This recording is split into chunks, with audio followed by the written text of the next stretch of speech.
Estimados amigos, buenos días a un café con José Noguera. Hoy hablaremos de la economía y el Estado. ¿Cuál es el rol del Estado en la economía? Hablaremos de las leyes, las instituciones y la calidad de las políticas económicas. Los seres humanos somos animales sociales que tendemos a agruparnos, lo que eventualmente conduce a la especialización de las actividades económicas de quienes participan en ella. Pero la especialización conduce al intercambio y el intercambio involucra contratos, genera los mercados y para que eso funcione necesitamos instituciones. Los contratos pueden ser implícitos o explícitos. Los contratos implícitos prevalecen en las sociedades más primitivas o tradicionales y se basan en buena medida en la confianza, en códigos morales, sociales existentes que de alguna manera fuerzan los mecanismos para hacer cumplir los contratos. Pero a medida que las sociedades se desarrollan, requieren contratos más explícitos o formales. Posiblemente existe una estrecha correlación positiva entre el nivel de desarrollo económico de un país y el número de contratos formales que se requieren.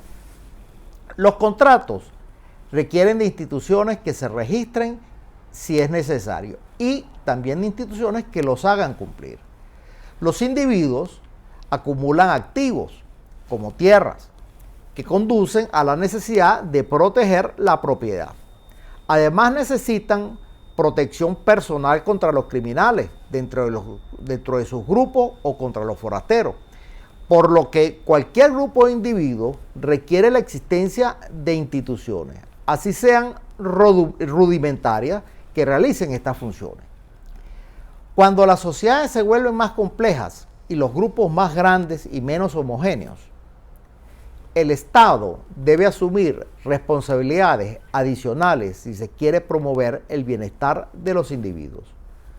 Por ejemplo, los mercados no son eficientes si son distorsionados por monopolios o si la información esencial para que funcionen no está disponible o es muy costosa, lo que conduce a la necesidad de que el Estado fomente la competencia y fomente de alguna forma que esa información se le proporcione a la población. Hay algunos bienes, como la seguridad y la limpieza de las calles, que solo los proporciona el Estado porque a los particulares no les interesa proporcionarlo. Pero una vez que estos bienes son proporcionados, no se puede excluir de su uso a las personas que no deseen contribuir al costo de proporcionarlos. Por otra parte, una vez que esos bienes son producidos, todos pueden consumirlos de manera conjunta, por lo que sería ineficaz para la sociedad excluir a algunos individuos de su uso. Estos bienes son los bienes públicos, que son esenciales y deben ser proporcionados, aunque no necesariamente producidos por el Estado. Por otra parte, existen productos cuya producción o consumo genera externalidades. Estas son actividades cuyos costos o beneficios no se reflejan en el precio del mercado. Por ejemplo, si hay dos terrenos y uno de los dueños gasta mucho dinero explorando su terreno y encuentra petróleo, el propietario del terreno beneficio se beneficia al saber que allí hay petróleo sin haber incurrido en el costo de exploración. Este es un ejemplo de una externalidad positiva. También hay externalidades que son negativas, como cuando alguien ensucia una calle y no solo se perjudica a sí mismo, sino que también perjudica a los vecinos. En el caso de que haya externalidades, el Estado debería intervenir, típicamente prohibiendo la actividad o aprobando impuestos para las actividades que generan externalidades negativas y subsidiando aquellas actividades que generan externalidades positivas. Por ejemplo, el Estado podría cobrarle impuestos adicionales a las empresas que contaminan para financiar nuevas tecnologías que beneficien a todos, por ejemplo, tecnologías ecológicas, o para financiar la ciencia, o para financiar la educación. Aunque algunos de estos problemas pueden resolverse mediante el uso de reglamentaciones, a menudo, para desempeñar estas funciones, el Estado necesita recursos. Hasta el siglo XVIII era común que el Estado se apropiara de los recursos que necesitaba, obligando a los individuos a contribuir con su tiempo, como todavía se hace en algunos países con el servicio militar. En la Edad Media, las carreteras se construían a menudo de esta manera. Pero una alternativa más eficiente es cobrar impuestos, lo que trae la necesidad de leyes e instituciones que recauden esos impuestos y otras instituciones que gasten el dinero recaudado y aún otras que le hagan seguimiento a ese gasto.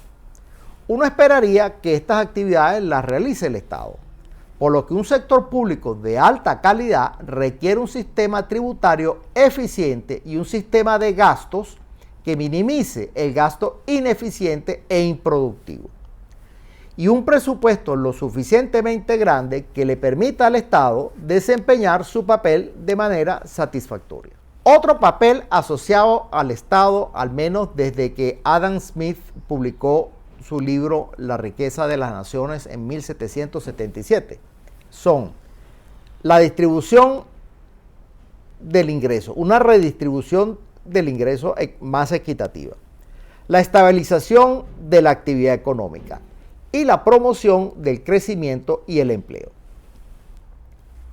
Estas tareas han sido en la práctica muy importantes a partir de la segunda mitad del siglo XX y han sido en gran parte responsables del crecimiento del Estado en el siglo pasado. Dependiendo de la riqueza inicial, el capital humano, el esfuerzo, el ahorro, la suerte de los individuos y de las políticas del gobierno, existe una producción de bienes y servicios que determina la distribución del ingreso, la cual puede coincidir o no con la percepción social prevaleciente del grado de desigualdad que se considere aceptable. Actualmente se espera que el Estado proporcione transferencias que garantice que los individuos tengan un consumo por encima de un mínimo esencial, de forma que la preocupación por la equidad y la pobreza puede obligar al gobierno a intervenir. Pero, desafortunadamente, el papel redistributivo adecuado del Estado solo puede establecerse basado en consideraciones morales, políticas y no objetivas. Por ejemplo, no hay una forma objetiva de determinar el coeficiente de Gini o la relación entre el quintil superior y el quintil inferior de la distribución y el ingreso ideal para un país, por lo que es muy difícil establecer una línea de pobreza objetiva. Estas decisiones están inevitablemente influenciadas por los prejuicios de los individuos en el poder y las creencias sociales de cada época. Los programas destinados a redistribuir el ingreso suelen requerir muchos recursos e instituciones encargadas de administrar estos recursos, por lo que tienden a generar un gran incremento en el gasto público y en la recolección de los impuestos, como es el caso de los llamados estados del bienestar, en Europa, por ejemplo. En ocasiones, la tributación se recoge de forma progresiva, es decir, el que gana más paga mayores impuestos. Pero eso también requiere una gran burocracia y un gasto enorme. En muchos países, una gran proporción de los empleados públicos proveen servicios de educación, salud, retiro y servicios sociales. Las economías también sufren periodos de recesión, a veces incluso depresiones económicas, que conducen a un desempleo creciente y a una pérdida de producción. En la segunda parte del siglo XX, esto creó otra justificación importante para la intervención del Estado. En específico, mantener el empleo y estabilizar la producción, para lo que se requieren algunas instituciones relevantes como el Banco Central. También se requiere conocimiento técnico y sabiduría para tomar las decisiones correctas. Finalmente, en las últimas décadas, los gobiernos también han impulsado políticas encaminadas a elevar la tasa de crecimiento y generar más empleo. La sustitución de importaciones y las políticas industriales son ejemplos de estos intentos. E independientemente de la sabiduría de las políticas, hay instituciones responsables de ejecutarlas.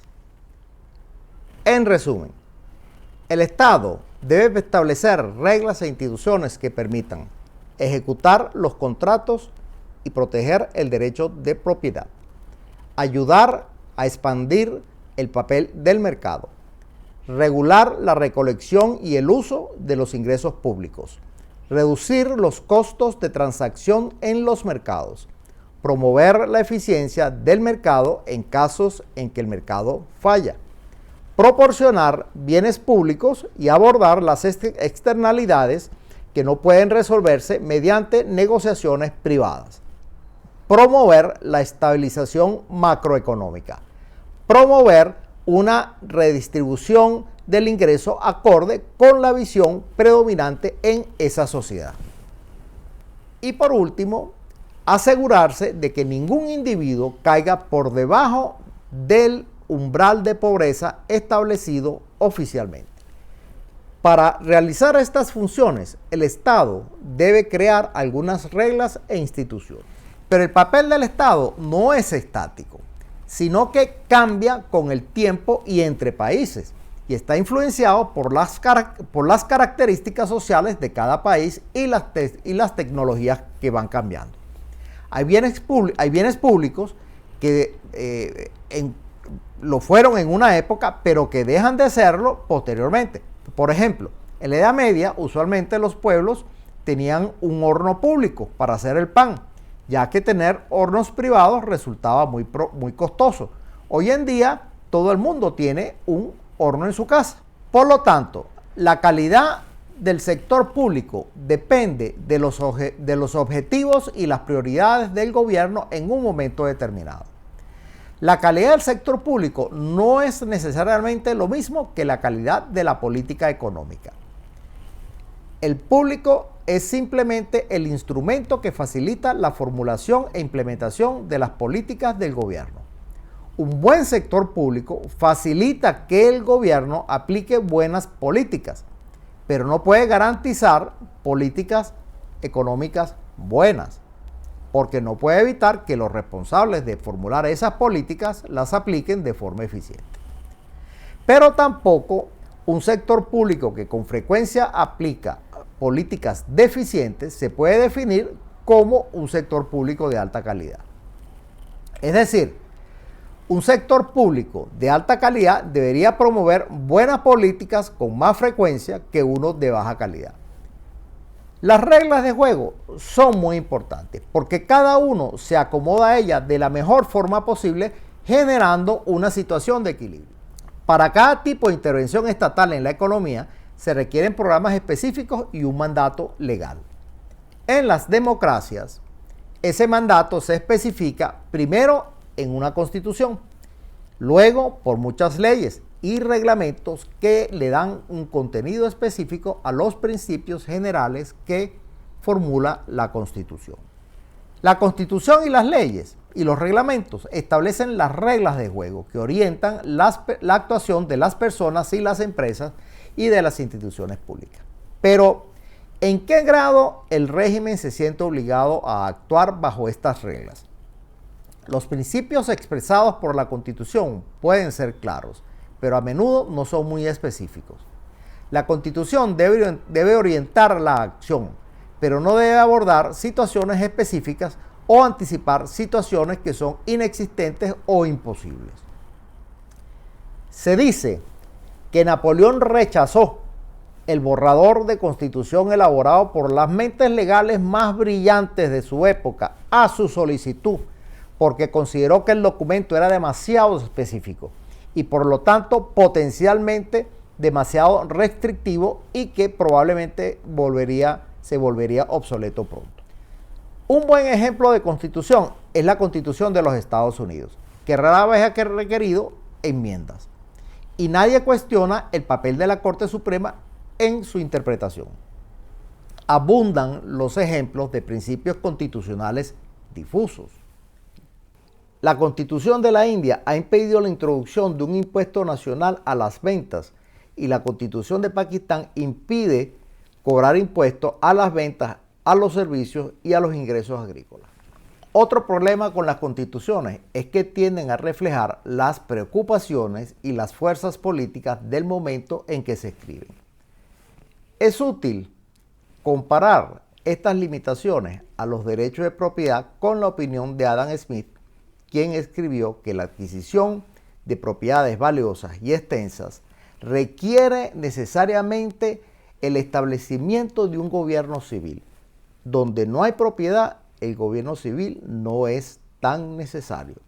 No se puede exagerar el papel que desempeñan las constituciones en la calidad del sector público en una economía democrática de mercado, ya que alienta o permite determinadas acciones del gobierno y de la ciudadanía.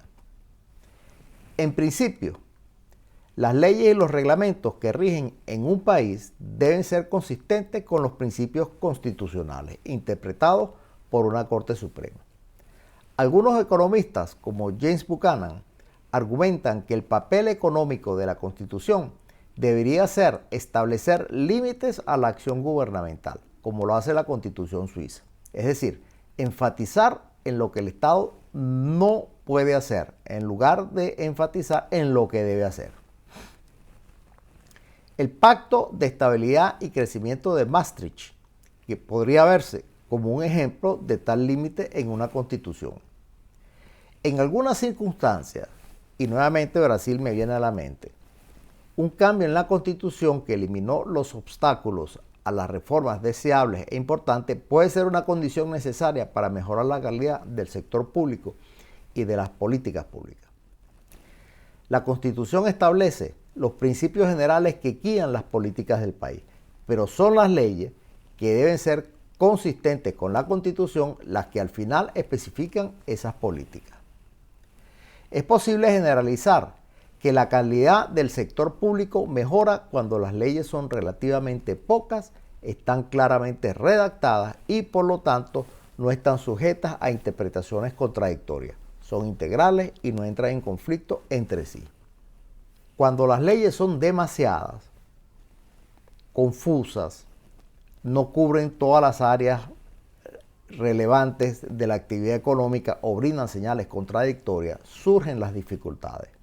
Por ejemplo, cuando los incentivos fiscales se extienden a muchas leyes que aparentemente tienen poca relación con los impuestos, se hacen poco transparentes. Algunos países europeos tienen unos pocos miles de leyes activas y otros decenas de miles de leyes, por lo que puede ser bien difícil encontrar el camino en esa jungla legal. Cada vez que se promulga una nueva ley, todas las leyes existentes deberían ser examinadas y, si es necesario, revisadas para asegurarse de que todos los elementos de esas leyes sean consistentes con la nueva ley. Ahora, eso no sucede. Los elementos incrustados en leyes promulgadas en el pasado en algún momento entrarán en conflicto con las nuevas leyes. Cuando esto sucede, se confunden los individuos, las empresas y las mismas instituciones encargadas de implementar los programas contemplados por las leyes.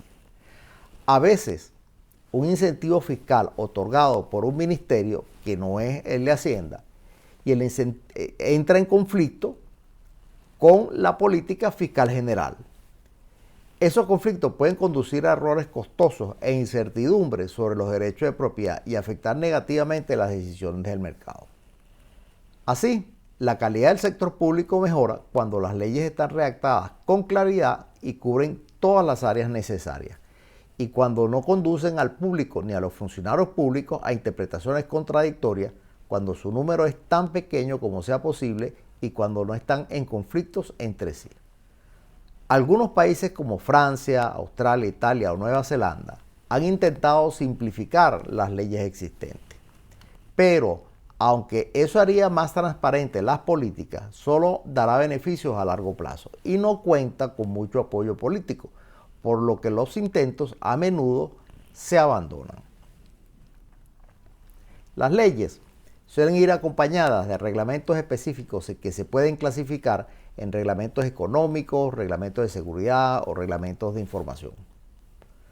Los reglamentos explican los procedimientos, elaboran el contenido de las leyes o imponen un comportamiento específico a las personas y a las empresas.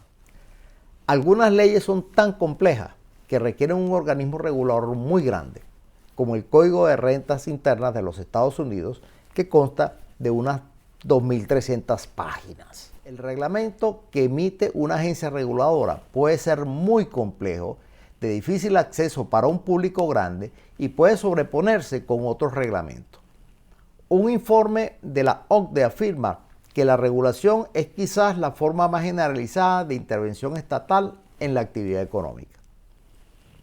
Las regulaciones que no requieren un presupuesto o aprobación formal de la legislatura tienden a ser menos escrutadas. Y en muchos países existe una sobreoferta de este tipo de regulaciones. La interpretación de las regulaciones a menudo la hacen los burócratas, por lo que la posibilidad de confusión o incluso de abuso puede ser alta. Los estudios señalan que las regulaciones son una de las principales causas de corrupción porque los burócratas a cargo de ellas abusan para obtener ventajas personales. Debido al carácter dinámico de las economías y al rápido cambio tecnológico, es común encontrar países con demasiadas regulaciones anacrónicas, inútiles o incluso dañinas, y muy pocas regulaciones necesarias relacionadas con las nuevas actividades económicas. Este es un área donde el exceso y la escasez a menudo coexisten. Muchos países ahora están luchando por crear regulaciones necesarias para los sectores financiero y bancario, para el uso de la Internet, para la investigación genética o para el uso de algunos medicamentos y para varias otras áreas nuevas importantes. En conclusión, un sector público de alta calidad debe tener reglas suficientemente claras para orientar las actividades económicas, pero no tantas o tan vagas que otorguen un poder excesivo a los burócratas o que creen incertidumbre a quienes toman las decisiones económicas. En general, las reglas deben especificar lo que no está permitido en vez de autorizar lo que está permitido. La discreción del burócrata debe reducirse al mínimo. En algunos países, determinadas actividades como una solicitud de incentivo fiscal o para abrir una pequeña empresa puede necesitar 30 o 40 autorizaciones firmadas por empleados públicos de diversas oficinas. En Perú eso ocurre. Esto no es compatible con un sector público de alta calidad o con un mercado eficiente. Una buena idea sería hacer un inventario periódico, digamos cada 10 años, de todas las regulaciones existentes, para establecer un presupuesto regulatorio y podar las regulaciones redundantes y anacrónicas, complementándolas con las regulaciones nuevas que se requieren y a la vez que aclarar las confusiones.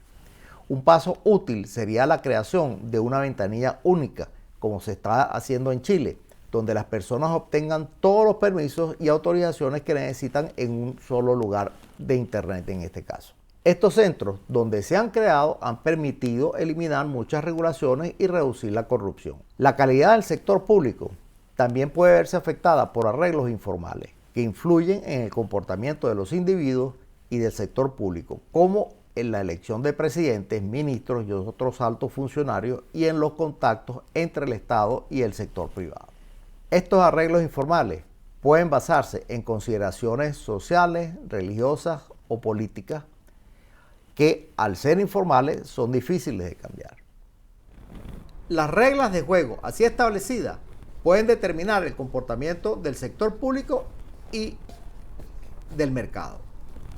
Cada vez más autores argumentan que arreglos políticos como el federalismo y la descentralización fiscal, la representación proporcional o no proporcional en los parlamentos, la frecuencia de las elecciones, la elección de tipos de gobierno presidenciales versus no presidenciales, el papel del ministro de Finanzas como un superministerio, las reglas sobre cómo se arma el presupuesto, por ejemplo, pueden tener un impacto significativo en los resultados macroeconómicos. Los estudios sobre estos aspectos aún están en evolución y no han dado resultados definitivos, aunque son muy importantes y tienen una potencial contribución a la implementación de políticas económicas. Las reglas son un conjunto de instrucciones que no conforman la política. Mientras no se juegue el juego, estas reglas son solo un papel. Y el juego es jugado por las instituciones encargadas de llevar a cabo esas instrucciones, que las pueden o no implementar de manera fiel y eficiente. Es el desempeño y la eficacia de esas instituciones lo que en gran medida determina la calidad del sector público. Estimados amigos, aquí termina un café con José Noguera.